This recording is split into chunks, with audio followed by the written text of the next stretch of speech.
নমস্কার বন্ধুরা, মাই GK quiz চ্যানেলে আপনাদের সবাইকে স্বাগত।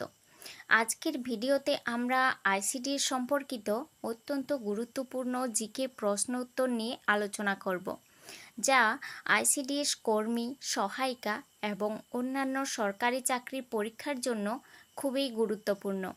তাহলে ভিডিওটি শেষ পর্যন্ত দেখুন এবং কমেন্টে অবশ্যই জানাবেন আপনি কয়টি প্রশ্নের উত্তর আগে থেকেই জানতেন।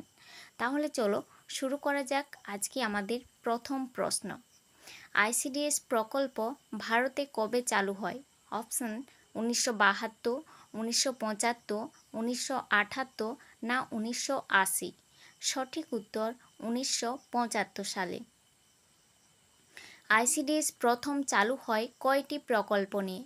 অপশানে আছে 20, 25, 33, 50। সঠিক উত্তর 33। আইসিডিএসের প্রধান লক্ষ্য কোন বয়সের শিশুদের উন্নয়ন? অপশান 0 থেকে 6 বছর, 6 থেকে 14 বছর, 0 থেকে 14 বছর এবং 3 থেকে 10 বছর। সঠিক উত্তর 0 থেকে 6 বছর। আইসিডিএসের অধীনে কয়টি প্রধান পরিষেবা দেওয়া হয়? অপশান 4, 5, 6 এবং 7। এর সঠিক উত্তর অপশান 6। আইসিডিএস বর্তমানে কোন মন্ত্রকের অধীনে পরিচালিত হয়?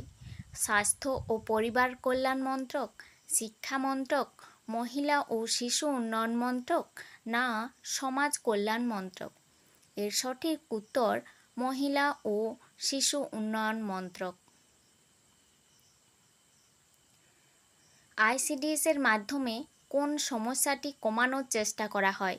অপশানে আছে অপুষ্টি, বেকারত্ব, দারিদ্র্য, নিরক্ষরতা। এর সঠিক উত্তর হবে অপুষ্টি। একটি ব্লকের আইসিডিএস প্রকল্পের প্রধান আধিকারিককে কি বলা হয়? অপশানগুলো দেখে নিই। বিডিও, সিডিপিও, ডিপিও এবং ডিএম। তাহলে সঠিক উত্তর সিডিপিও। জেলা স্তরে আইসিডিএস প্রকল্পের দায়িত্বে কে থাকেন? অপশান সিডিপিও, ডিপিও, বিডিও এবং মুখ্যমন্ত্রী। এর সঠিক উত্তর ডিপিও। পশ্চিমবঙ্গের প্রথম কোথায় আইসিডিএস প্রকল্প চালু হয়েছিল? অপশানে আছে কলকাতার খিদিরপুর এবং পুরুলিয়ার মানবাজার, হাওড়া এবং মেদিনীপুর, জলপাইগুড়ি এবং মালদা, উত্তর 24 পরগনা ও বাঁকুড়া। সঠিক উত্তর হবে কলকাতার খিদিরপুর এবং পুরুলিয়ার মানবাজার।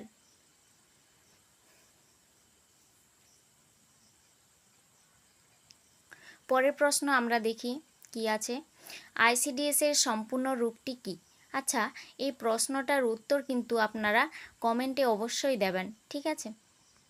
আজ এখানেই শেষ। আর ভিডিওটি ভালো লাগলে অবশ্যই লাইক করুন, শেয়ার করুন এবং মাই জিকে কুইজ চ্যানেলটিকে সাবস্ক্রাইব করতে ভুলবেন না। এছাড়াও আইসিডিএস এক্সাম প্রিপারেশন 2026-এর আরও গুরুত্বপূর্ণ প্রশ্নোত্তর পেতে আমাদের চ্যানেলের সাথেই যুক্ত থাকুন। ধন্যবাদ বন্ধুরা।